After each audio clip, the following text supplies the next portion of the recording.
어제 너 뭐 했어? 이렇게 묻지 않습니까? 어제, 이틀 전을 그제, 제가 어릴 때 그저께,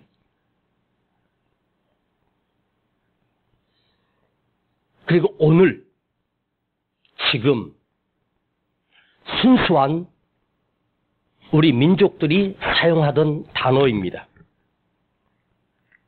그런데 우리 민족에게는 오늘이라고 하는 이 아름다운 단어가 있고 어제라고 하는 참으로 순수한 우리 말이 있는데 오늘의 다음 날인 지금은 내일이라고 하지만 오늘의 다음 날인 내일이라고 하는 단어는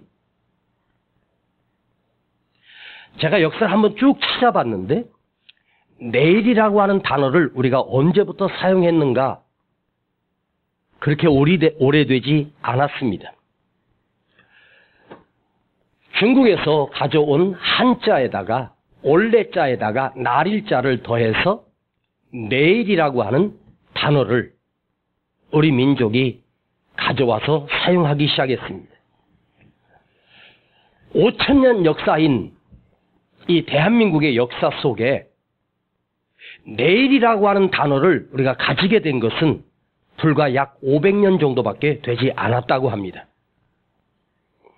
어제라고 하는, 그제라고 하는, 오늘이라고 하는 이 아름다운 단어가 우리에게 늘 있었는데 우리 민족은 거의 4,500년 동안 내일이라고 하는 단어를 모르고 그때 사용했던 단어를 쭉 찾아보니까 자고 나서 아침 해가 뜨면 오늘 밤 자고 나면 그날 이게 무슨 의미냐 하면 오늘 자고 나서 오늘 하룻밤이 지나고 아침 해가 뜨면 내일이라고 하는 단어를 우리는 오랫동안 사용하지 못하고 오늘 자고 나서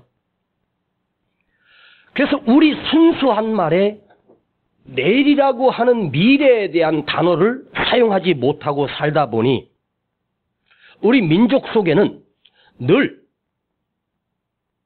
오늘을 걱정하고 또 내일을 어떻게 살아야 될지를 막연하게 하루하루 맞이하며 내일에 대한 미래에 대한 희망과 미래에 대한 비전을 잃어버리고 살아왔다는 것입니다. 얼마나 가난하게 살았으면 우리 민족은 하루에 2끼도 먹지 못하고 거의 한 끼 정도. 자, 아침에 일어나서 순수한 우리 말이 아침이 밝았다. 아침 먹자. 아침을 잘 먹고 중간에는 양식이 없어서 못 먹고 저녁을 먹는 것입니다. 아침, 저녁. 그런데 부자들은 낮에 먹는 낮심이 있었습니다. 그러니까 아침 먹고 점심 먹고 저녁을 먹지 않습니까? 그런데 점심이라고 하는 그 단어 또한 중국의 한자를 빌려다가 점을 찍어서 먹는 음식, 간단하게 먹는 음식이 점심이었습니다. 오랫동안 수천 년 동안 너무너무 가난해서 아침 먹고 저녁만 먹어도 부잣집이었습니다. 그런데 살다 보니까 한낮에 배가 꼬르륵 내려가는 것입니다. 간식 정도로 감자나 옥수수나 고구마가 있을 때는 그것으로 점을 찍어서 간단하게 먹는 음식이 점심입니다. 그런데 사실 보면 하루의 삶 가운데 점심을 잘 먹어야 저녁 때까지 하루 일에 가장 활력 있게 일하는 그 시간에 점심을 잘 먹지 못하면 저녁 때까지 힘이 없어서 일을 할 수가 없습니다. 지금은 풍요로워져서 우리는 아침은 간단하게 먹지 않습니까? 아침은 거의 먹지 않는 사람도 많이 있습니다. 점심을 잘 먹습니다. 점심을 풍성하게 잘 먹어야 남은 하루의 반나절 이상을 그 힘으로 일을 하고 버텨내는 것입니다. 그러니까 우리 조상들은 내일이 없는 민족으로 살았고 점심도 없어서 물로만 배를 채우며 살았던 우리 민족이었습니다. 제가 이 이야기를 여러분과 왜 나누느냐 하면 이것이 얼마나 중요하냐면 우리 민족은 올대자 날일자인 내일이라고 하는 단어를 모른 채 생각도 없이 오늘 하루만 버티면 되고 오늘 하루만 어떻게든 살아가야 되는데 내일은 너무너무 막연해서 내일은 무엇을 먹을까 무엇을 입을까 늘 걱정하며 염려하며 사는 민족이 우리 대한민국 조상들이었습니다. 그러니까 내일을 향한 계획이나 내일을 향한 꿈이나 소망과 희망이 없이 그냥 하루하루 거쳐 살아온 민족입니다. 또한 이 좁은 땅덩어리에 오랫동안 삼국시대가 있었습니다. 고구려, 백제, 신라. 그래서 같은 언어를 쓰고 같은 핏줄을 타고난 우리 민족이 고구려라고 하는 나라가 따로 있고 신라라고 하는 나라가 따로 있고 백제라고 하는 나라가 따로 있었습니다. 신라 사람들은 백제 사람들은 괴물로 보았고 백제 사람들은 신라 사람을 죽여야 할 인간으로 여기며 오랫동안 살았습니다. 그러다가 통일되며 한 나라가 됐지만 전쟁을 겪으면서 대한민국은 허리가 잘라진 채로 남과 북으로 갈려 지금도 세계에서 유일하게 한 민족이 통일되지 못하고 철책으로 38선을 그어서 전혀 다른 나라, 다른 민족처럼 지금도 살아가고 있습니다. 여러분, 우리 대한민국 사람의 개인의 능력은 세계에서 가장 뛰어나고 재능과 재질과 또한 지혜가 뛰어난 민족입니다. 그런데 이걸 한 곳에다 모아놓으면 너무 똑똑한지 4분 5열이 일어납니다. 3명만 모여도 3패로 갈라집니다. 4명이 모이면 둘씩 갈라집니다. 그렇게 가난하고 어려운 이 거지 국가였던 전쟁 국가였던 일본의 압제를 받던 그 시절에 이 조선 땅에 선교사가 들어와 복음을 전했는데 이 우리 기독교의 복음이 선포되면서 수많은 교회들이 세워지기 시작합니다. 축복의 나라입니다. 그런데 여러분, 우리 기독교를 보면 교단들이 무려 약 78개 정도, 그리고 확인되지 않는 것까지 하면 200여 개의 교단으로 갈라지고 나뉘어져 있습니다. 내가 총회를 하나 만들고 교단을 세우면 자기가 총회장이 되는 것입니다. 그런 이름 없는 교파와 교단들이 수도 없이 갈라지고 지방에 집회를 갔는데요, 무슨 작은 동네에 교회가 그렇게 많아. 그 조그만 동네에 교회가 3개나 있어요. 그래서 물어봤더니 목사님, 저 앞에 있는 저 교회가 원래 하나 교회였는데 거기서 싸움이 나가지고 갈라져 나온 게 저 위에 있는 교회고 거기서 또 갈라져 갖고 나온 게 중간에 있는 교회라네. 아니, 한 동네에 교회 하나로 족하고 부족하지 않습니까? 그런데 교회에서 싸움이 나서 갈라져 나오고 갈라져 나온 교회가 또 갈라지고 또 갈라지고 장로교, 침례교, 감리교, 뭐 성결교, 또 장로 교단만 해도 합동 측, 통합 측, 뭐 백석 측, 뭐 보수 측, 왜 이렇게 많은지. 우리 민족성 자체가 너무 혼자만 잘나고 내가 똑똑하니까 교회 안에서 또한 내분과 분열들, 지금 코로나 시대니까 잠잠하고 마스크 껴놓으니까 말 못하니까 이만한 거지. 이 코로나 또한 좋은 점을 보면, 이 마스크 쓰고 마스크 안 쓰고 가림막 하나 해놓고 설교하는 목사님,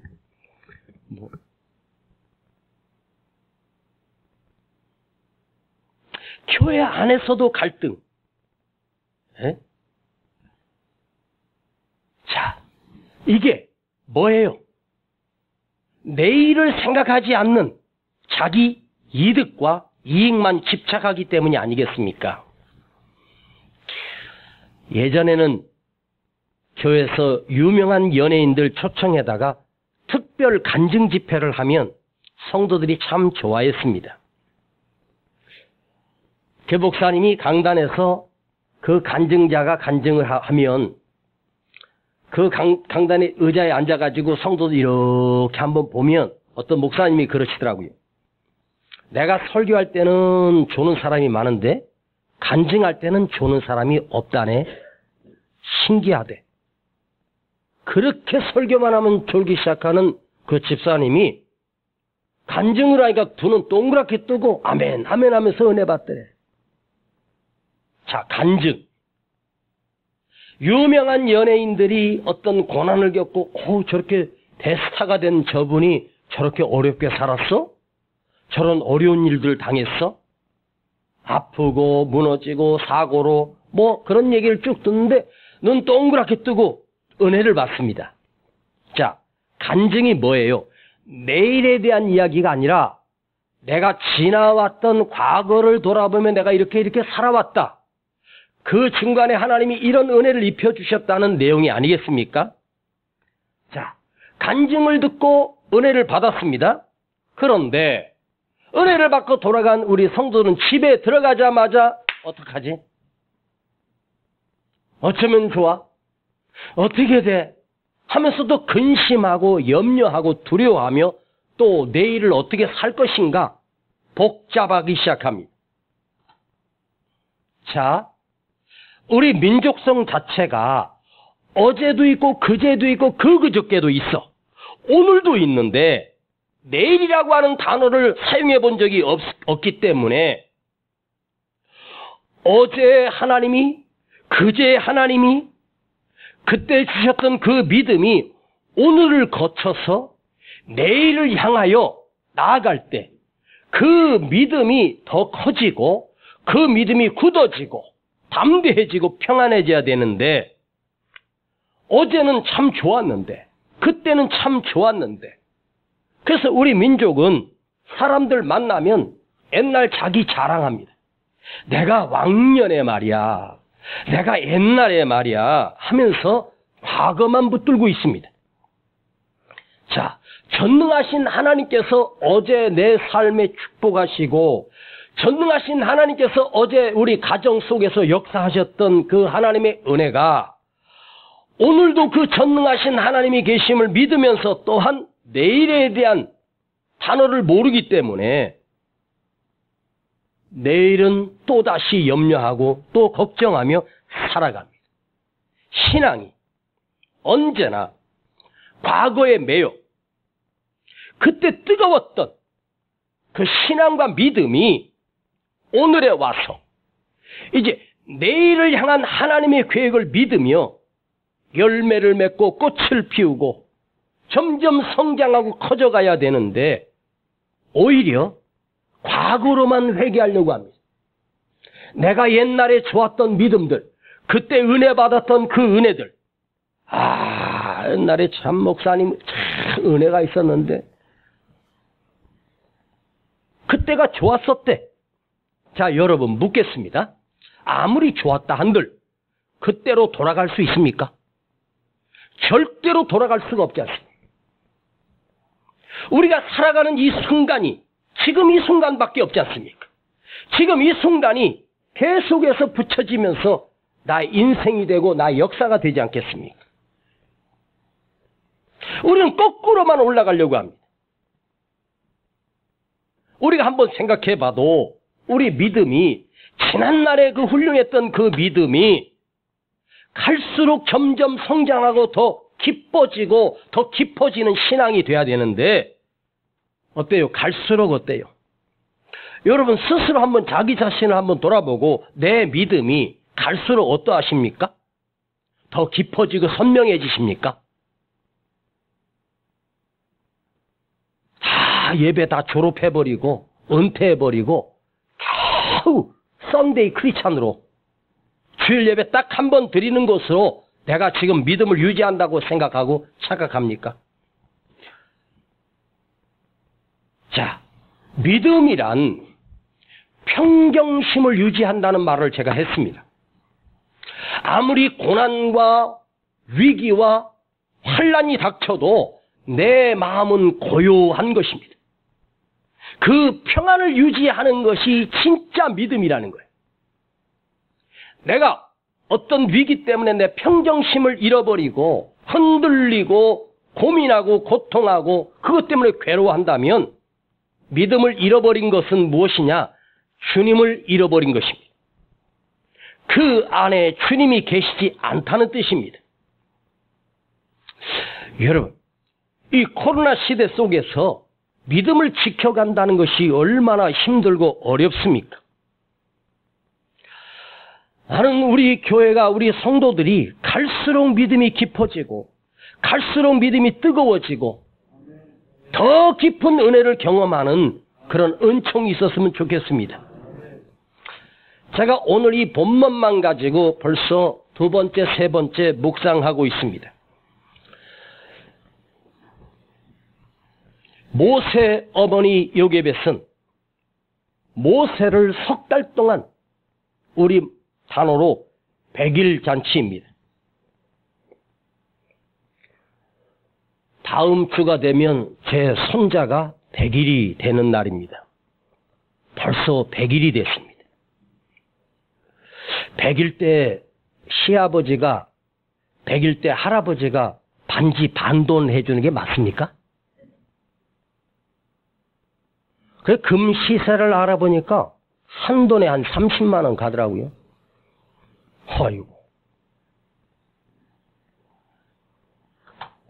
그래서 이번 주에는 첫 손자니까 할아버지가 금 한 돈 해줘야 될 것 같아서 금방에 한번 가보려고 그러는데 우리 아내가 하는 말이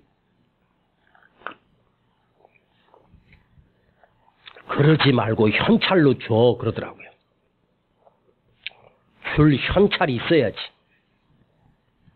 카드로 24개월 할부로 살려고 그러는데 현찰로 주라고 그러더라고요. 자, 100일 된 아이가 그때부터 울음소리가 왕성해집니다.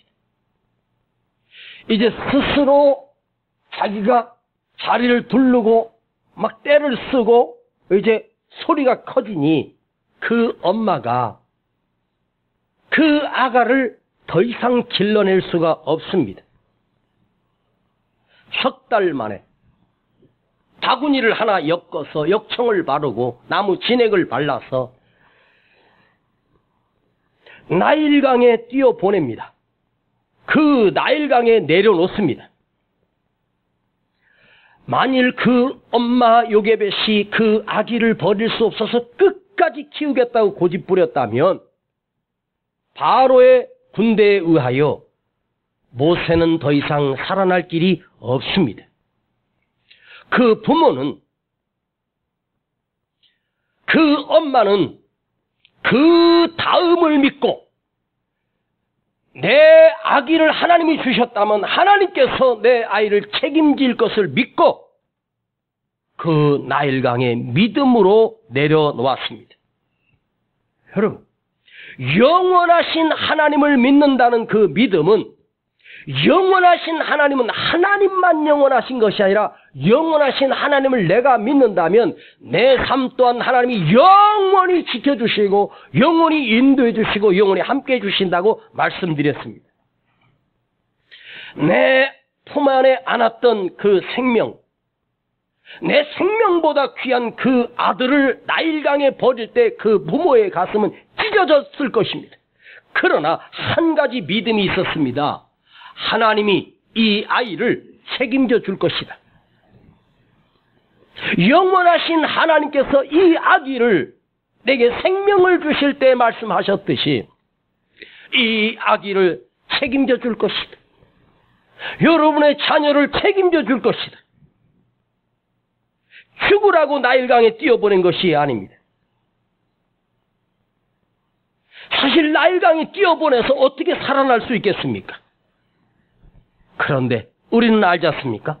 바로의 딸 공주가 명령을 어기고 자기 아버지 황제의 명령을 어기고 그 아기 모세를 데려다가 자기 아들로 키워냅니다.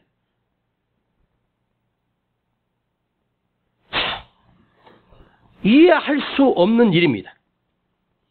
황제가 내린 그 준엄한 명령을 어기고 그 바로의 딸이 그 명령을 어겨 히브리인의 아들을 자기 아들로 삼아 왕자로서 왕궁에서 모든 문무와 모든 능력과 실력을 겸비하게 하십니다.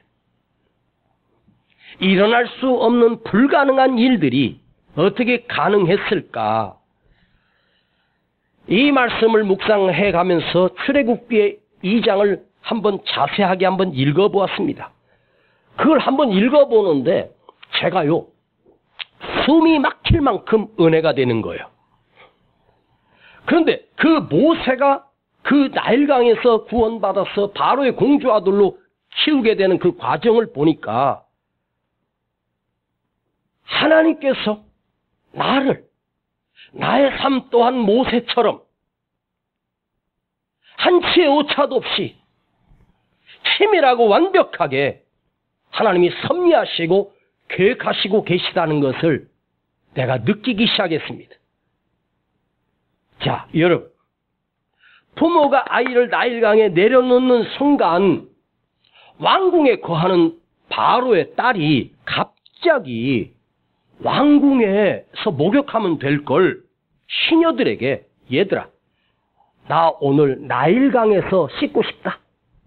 나일강에서 목욕하고 싶다. 얘들아 가자. 아니, 바로의 공주가 그 천민들이나 목욕하는 나일강에 가서 목욕하고 싶은 생각이 어떻게 들겠습니까? 그래서 그 시녀들과 그 갈대 상자에 모세를 내려놓는 그 순간 궁전에 있던 바로의 공주가 갑자기 목욕하고 싶은 생각이 충동이 드는 거예요. 그리고 시녀들을 데리고 나일강으로 내려왔습니다. 자, 그 크고 넓은 나일강, 그 갈대밭 사이에 떠내려가고 있는 그 갈대 상자가 하필이면 그 바로의 공주의 눈에 그 상자가 띈 거예요. 척 봐도 히브리인들이 버린 아기들의 상자인 것을 그 공주는 잘 알고 있습니다. 그런데 그 상자를 보는 순간 강렬한 마음이 생기는 거예요. 얘들아, 저 상자를 가져오거라. 여러분, 궁전에 사는 바로 공주가 무엇이 아쉬워서, 무엇이 필요해서 그 갈대 상자 하나를 보고 호기심이 생기고 탐이 났겠습니까? 그저 노예들이 버린 갈대 상자고, 그 순간 하나님께서 그 마음에 그 상자를 보는 순간 그 상자를 가져다가 확인해보고 싶은 호기심이 발동하기 시작합니다. 시녀들이 내려가 그 상자를 가지고 옵니다. 상자를 열어보니까 예쁜 아기가 울고 있는 것입니다. 그 아기를 보는 순간 이 바로 공주가 그 예쁜 눈이 똘망똘망하면서 울고 있는 그 아기를 자기 아들로 키우고 싶은 강력한 욕망이 그 안에 생깁니다. 아니, 바로 공주가 결혼을 안 하고 남편도 없이 혼자 살았나? 나중에 확인해보고 싶은데 결혼을 했는데 아기를 못 낳는지 만약에 다른 아기가 있었다면, 남편이 있었다면, 그런데 모세라는 이름을 지어서 모세야 모세야 부르지 않습니까? 모세는 뭐죠? 응? 강에서 건져냈다는 거예요. 나일강에서 건져냈다는 거예요. 죽음 가운데서 건져냈다는 거예요. 그럼 그 황제 바로가 그 공주가 막 그 아기 립밤 품고 왔다 갔다 할 때 너 그 아기 어디서 났어? 너 언제 난 거야? 확인도 안 해봤겠습니까? 여러분, 우리가 모르는 수많은 스토리가 그 안에서 계속해서 일어났을 거예요. 40년 동안이나 모세가 왕궁에서 길러지며 왕자의 신분으로 그 바로의 왕자의 신분으로 모든 무술과 모든 문학과 모든 지식을 거기서 배우고 자라게 하십니다. 그 상자를 내려놓고 모세 누이 미리암이 멀리서 숨어서 지켜보다가 그 상자를 안고 있을 때 그 모세 누나가 가까이 가서 공주님, 지금 히브리인 여인 중에 지금 저신하는데 아기가 없어서 전나는 어머니가 하나 있는데 모셔올까요? 그래라. 여러분, 그 전나는 어미가 누구입니까? 모세의 친모인 요게벳입니다. 요게벳이 왕궁에 들어가서 자기 젖을 먹이며 모세를 키워내며 그리고 바로의 공주로부터 월급을 받습니다. 수고비를 받습니다. 친모가 그 모세를 키우면서 어떻게 키웠겠습니까? 너는 하나님의 아들이야. 너는 하나님의 사람이야. 믿음을 심어주면서 모세를 키워냈습니다. 그 모세가 장차 누구입니까?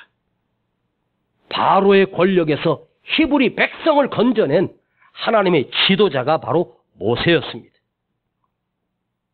자, 여러분, 그 부모가 그 아들 모세를 나일강에 버려 내려놓음으로 그때부터 하나님의 역사가 시작되기 시작합니다. 지난 시간에는 내가 내려놓음으로, 내가 버림으로 그 순간부터 하나님께서 책임져 주시는 거예요. 동남아에 가보면 그 산 깊은 곳에서 원숭이 사냥하는 법이 있는데 그 주둥이가 조그맣게 아주 밑에는 약간 넓은 호리병을 원숭이들이 타고 다니는 나무에다가 끈으로 묶어둡니다. 그리고 그 호리병에다가 아주 바싹 튀긴 땅콩을 집어넣습니다. 땅콩의 향기가 그 호리병 속에서 향기가 진동하니까 원숭이가 나무를 타다가 그 호리병을 보고 냄새를 맡고 손을 집어넣어서 호리병 속에 땅콩을 잡습니다. 그런데 그 주둥이가 얇아요. 그래서 원숭이 손이 얇게 펴고 싹 들어갑니다. 그리고 그 안에 있는 땅콩을 갖다 한 줌을 깁니다. 그리고 이제 빼내려고 하는데 그 순간에 사냥꾼이 나무를 기어올라서 그 원숭이를 잡습니다. 그런데 이 원숭이가 지혜로운 것 같은데, 아니 그 땅콩을 놓으면 손을 뺄 수 있지 않습니까? 그런데 그 땅콩을 포기할 수 없어서 빼내다가 이 주먹이 그 호리병 입구에 걸려서 빼지도 놓지도 못한 채 잡힌다는 거예요. 그럼 다시 집어넣고 땅콩 놓고 빼고 도망가면 될 것을 끝까지 그걸 빼려다가 사냥감이 된다는 것입니다.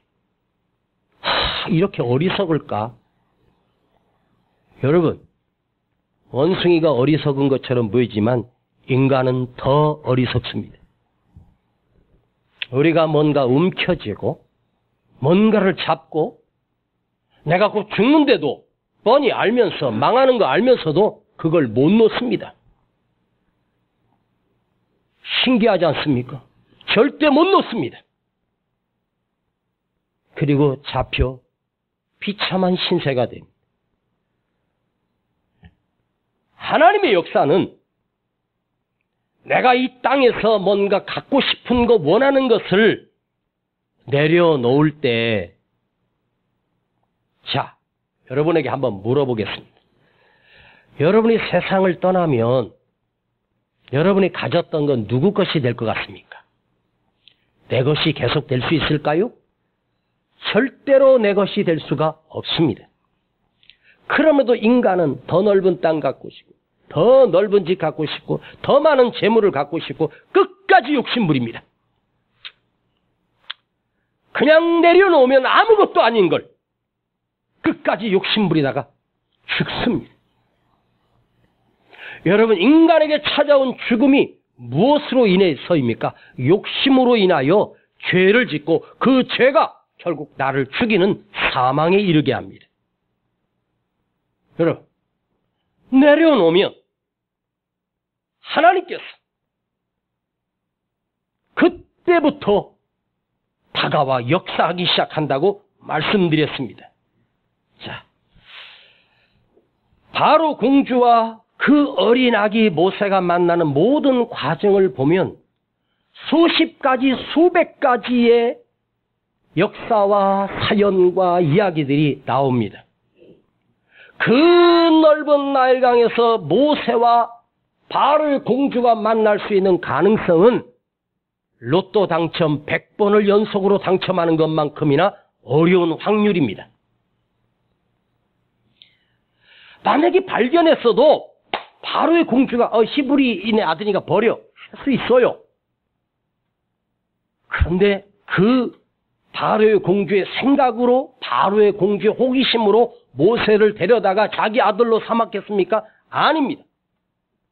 바로 공주의 노력과 수고로 모세가 길러진 것이 아닙니다. 그 뒤에 전능하신 하나님이 놀랍게 역사하신 거예요.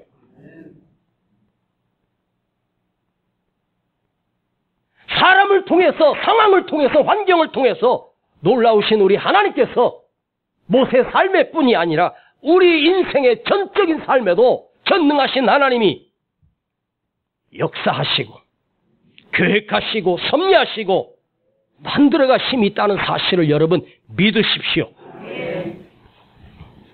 이런 드라마는 소설가가 소설로 쓸 수도 없는 그런 내용이지 않습니까? 천지를 창조하신 하나님이 당신의 그 크신 능력으로 사람의 마음을 움직이시고 환경을 조성하시고 상황을 만들어 가시면서 그 크신 능력으로 뒤에서, 나의 삶의 뒤에서, 나의 등 뒤에서 역사하고 계시기 때문에 당시에 히브리인 여자들은 아들이 태어나면 죽여야 합니다.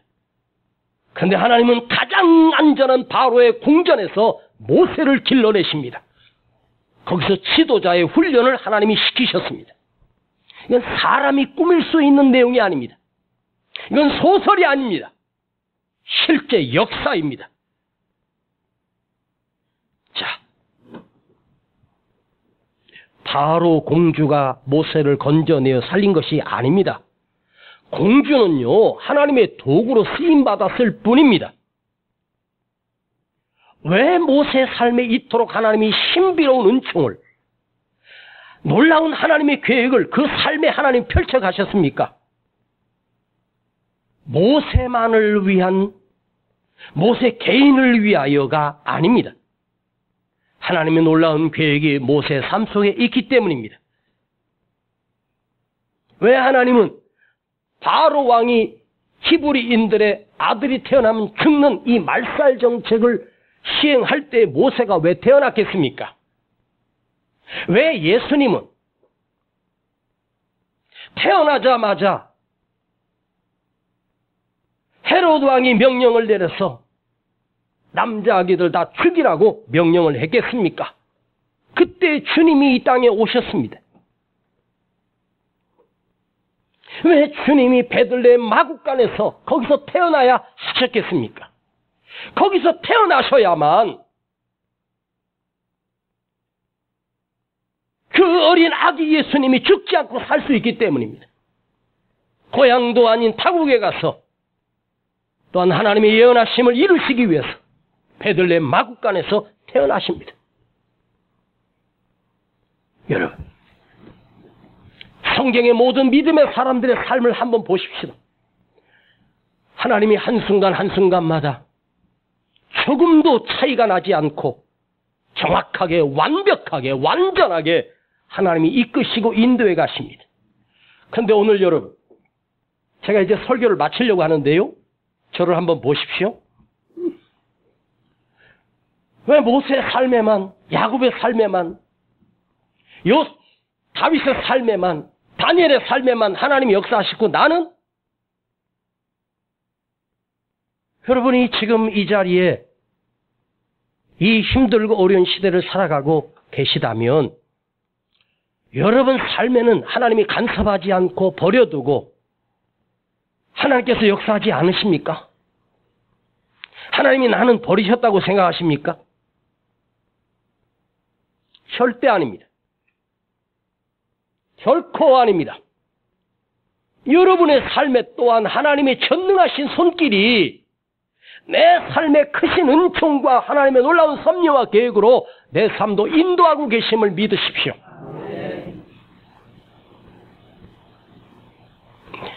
하나님이 완벽하게, 치밀하게 시간도, 장소도, 모든 공간도 정말 한치의 오차도 없이 하나님이 인도하고 계십니다. 오늘 혹여나 여러분 아픈 마음을 가지고 오셨습니까? 고통을 가지고 오셨습니까? 막다른 골목에서 나는 끝났다고 여러분 좌절하면서 이 예배에 나오셨습니까? 하나님은 나의 실패마저도 하나님의 놀라우신 섭리로 사용하십니다. 뒤돌아보면 그때 실패했던 그 일들이 내 삶에 하나님의 축복으로 펼쳐진 일들이 훨씬 더 많습니다.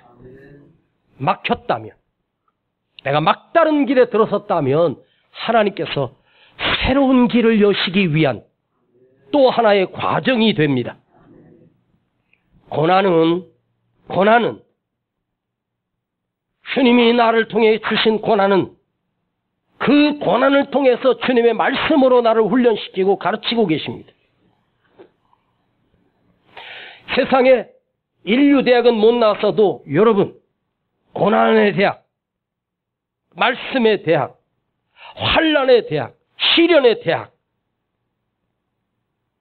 그 고난을 통해서 하나님께서 나를 만들어 가시고 단련시키십니다. 순종이란 말씀만 순종하는 것이 아니라 내게 주어진 환경, 내게 주어진 상황마저 또한 하나님이 주시는 말씀입니다. 여러분, 하나님의 말씀으로 나에게 말씀을 주실 때 그 말씀만 순종하라고 하는 것이 아니라 오히려 환경으로, 상황적으로 주시는 말씀이 훨씬 더 많습니다. 정말 어처구니 없는 일을 만나고 정말로 실패를 만나고 그런 절박한 상황이 또한 하나님의 말씀입니다. 사실 하나님께서 우리에게 말씀하실 때 성경으로만 말씀하시는 것이 아니라 강단에서만 말씀하시는 것이 아니라 환경과 상황으로 말씀하실 때가 훨씬 더 많습니다. 그걸 받아들이고 또 하나 믿는 거예요. 내 안에 다른 건 다 없어졌다고 해도 여러분 이거 하나 가슴속에 오늘 담고 가십시오. 하나님이 나를 버리지 않고 한치의 오차도 없이 완전하게 나를 인도하고 계심을 내가 믿는 거예요. 여러분이 계획한 이번 일이 꼭 성공하고 잘 되기를 바라지 않습니까? 그런데 그것이 실패했다면 한번 조금만 지나서 보면 그때 실패한 것이 오히려 오늘에게 나에게 큰 축복이었고 나를 더 만들어갖고 크게 했구나. 여러분, 내 삶이 주님 안에서 사는 삶이라면 내가 수백 번, 수천 번 실패할지라도 그건 주님은 실패가 아니에요. 주님 없는 성공은 내가 수백 번, 수천 번 성공하고 내 꿈을 다 이루었다고 해도 그건 진짜 실패예요. 주님 안에 있는 실패는 실패가 아니에요. 주님이 만들어 가시는 성공의 축복입니다. 제가 여러분에게 이런 내용의 설교를 가끔 합니다. 오늘 한 가지만 우리 가슴에 새기십시다. 하나님은 한 번도 나를 버린 적 없고 실패한 적 없으시고 인도해 가고 계신다. 당신이 나락으로 떨어져서 말씀의 은혜가 되고 말씀이 들려진다면 그건 축복입니다. 건강할 때는 들려지지 않았던 하나님의 말씀이 병들고 나니까 그 말씀이 내게 가시로 꽂혀오고 심장을 찌르고 눈물이 나고 통곡이 나고, 그래서 하나님이 더 가까이 다가오시는 도구로 나를 이 고난을 이용하시고 나를 만들어 가시는 축복이었습니다. 기도하십시다. 주님 감사드립니다. 이 험악한 2021년을 또 이렇게 우리에게 살게 하셨고 마지막 달을 살아가고 있습니다. 아버지, 오늘을 거쳐 내일을 향하시는 하나님의 놀라운 섭리가 우리 삶 가운데 지금도 한치에도 오차도 없이 펼쳐가고 진행하고 계심을 내가 믿습니다. 오늘 저들의 우리 안에 다가온 문제 앞에 근심하며 두려워하며 염려하지 않게 하시고 아버지 하나님께서 인도하고 계심을 온전히 믿으며 평안하게 하시고 담대하게 하시고 또한 이겨낼 수 있다는 확신이 우리 안에 고백되어지게 하옵소서. 예수님의 이름으로 감사하며 기도하옵나이다. 아멘. 나의 등 뒤에서 나를 도우시는 주, 나의 인생길에서 지치고 곤하여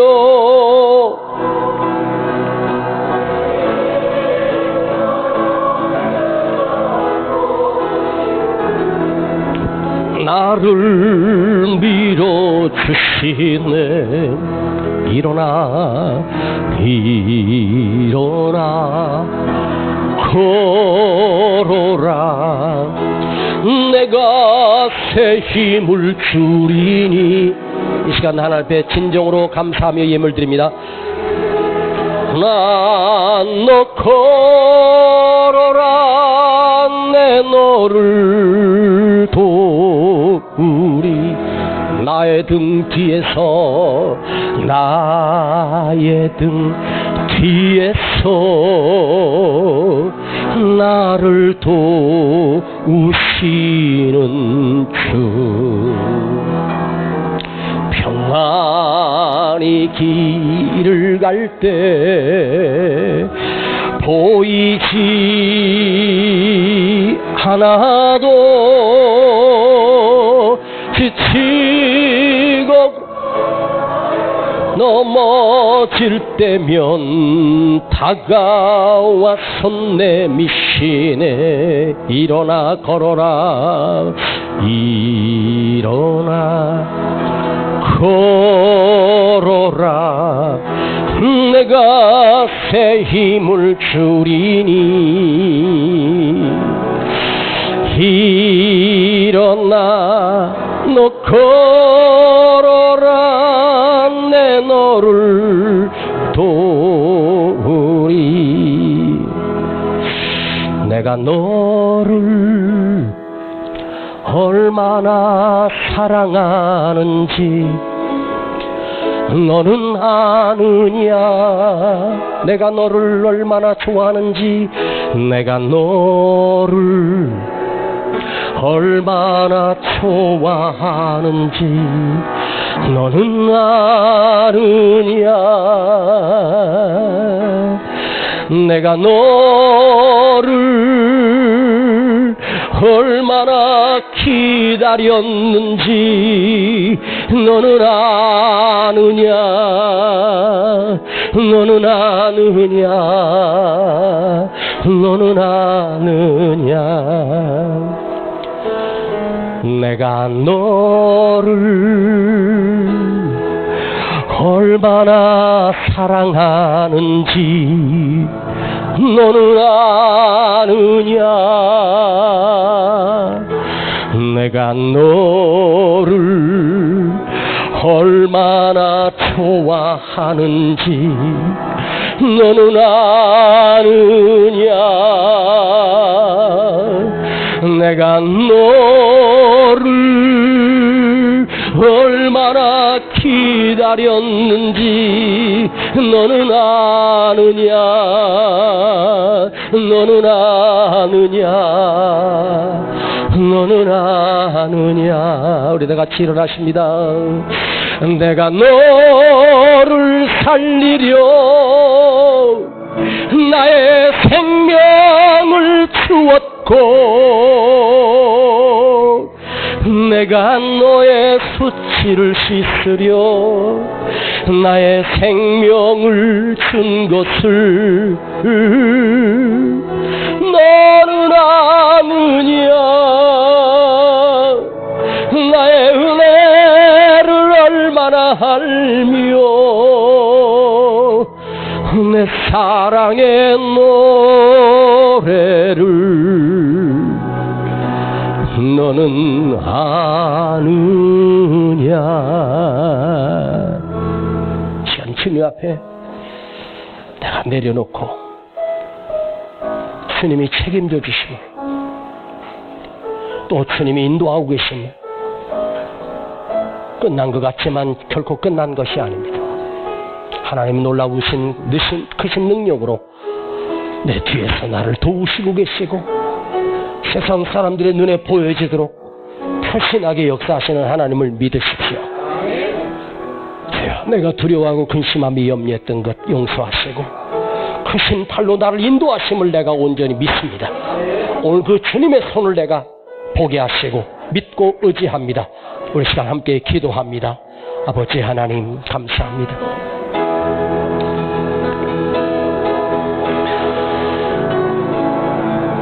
또 두려워하며 또 염려하며 또 근심하며 살아가는 나에게 오늘 주님이 오셔서 말씀하십니다. 두려워하지 말라, 염려하지 말라, 내가 너와 함께함이라. 나를 붙들고 계시는 그 크신 손, 주님의 능력을, 주님의 사랑을, 하나님의 놀라운 섭리를 내가 믿으며 또다시 회복되게 하시고 또다시 맡기며 내일을 향한 염려가 아니라 내일을 향하여 감사하게 하시고 더 크신 하나님이 나와 함께 하심을 믿으며 또 이 믿음으로 걸어가게 하여 주시옵소서. 감사합니다. 주님 영광 받아 주시옵소서. 찬송을 받아 주시옵소서. 아버지 하나님이 함께 하심을 내가 믿습니다. 인도해 가심을 내가 믿습니다. 주님 오늘도 우리를 만져주시고 역사하여 주시고 인도하여 주시옵소서. 두려워하지 말라, 염려하지 말라, 놀라지 말라. 내가 너와 함께 함이니라. 내가 너를 붙들어 주리라.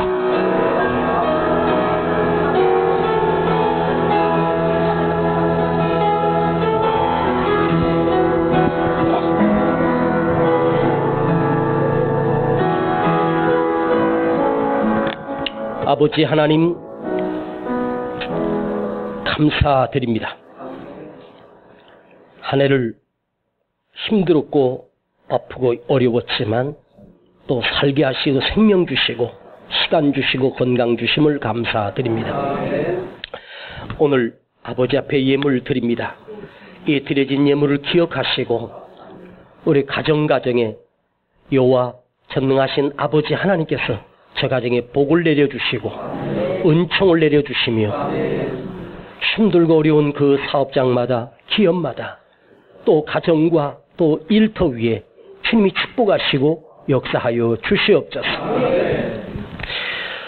지금은 우리 구주 예수 그리스도의 은혜와 아버지 하나님의 극진하신 사랑하심과 성령님의 감화감동 충만 내재 교통하심이 오늘도 아버지 그 크신 능력을 믿고 맡기며 돌아가는 우리 모든 성도들 그 머리 위에 가정과 또 그 기업과 자녀들 위에 이제로부터 영원토록 함께 계실지어다. 아멘.